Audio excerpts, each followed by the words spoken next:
اور یہ کام اس کا ہیمورائڈز میں بھی ہے، یعنی پائلز وغیرہ، جو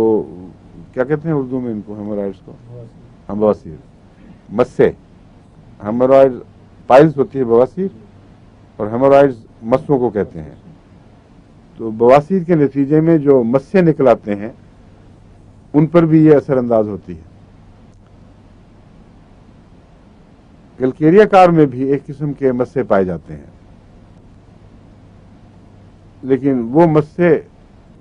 مسا نام ہی ہے ان کا، مگر ہے وہ اور چیز۔ اس کی جلد میں گٹھلیاں بننی شروع ہو جاتی ہیں، اور یہ جو گٹھلیاں ہیں یہ آپ کو بہت سے مریضوں میں دکھائی دیں گی، اور لیوپس میں بھی یہ گٹھلیاں بہت ہی خطرناک نتیجہ پیدا کرتی ہیں۔ بعض چہرے آپ نے بگڑے ہوئے ایسے دیکھے ہوں گے جس میں جگہ جگہ سے گنبد نکلے ہوئے اور پھولے ہوئے، جلد کے اوپر گنبد بننے شروع ہو گئے،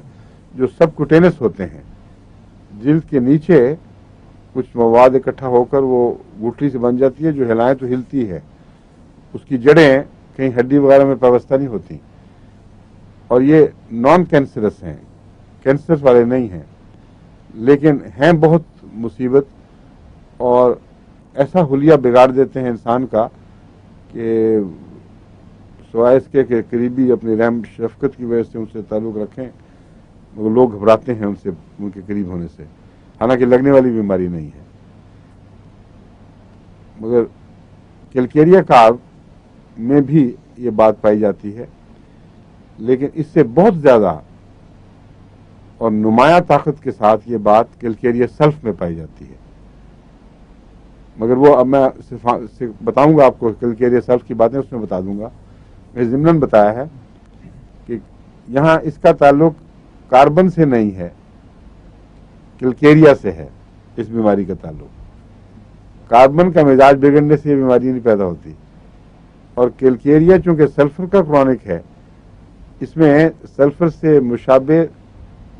نسبتاً لمبی اور گہری بیماریوں کو شفا کی طاقت ہے۔ اس لیے جب یہ کیلکیریا اور سلفر اکٹھے ہو جائیں دونوں، تو ایسی بیماریاں اچانک بہت زیادہ زور دکھانے لگتی ہیں، جن میں سلفر کا بھی مزاج ہے اور کیلکیریا کا بھی مزاج ہے۔ تو کیلکیریا سلف جب آپ پڑھیں گے تو آپ کو پتہ لگے گا کہ دونوں اکٹھے ہو کر کیسا خوفناک مریض پیدا کرتی ہیں۔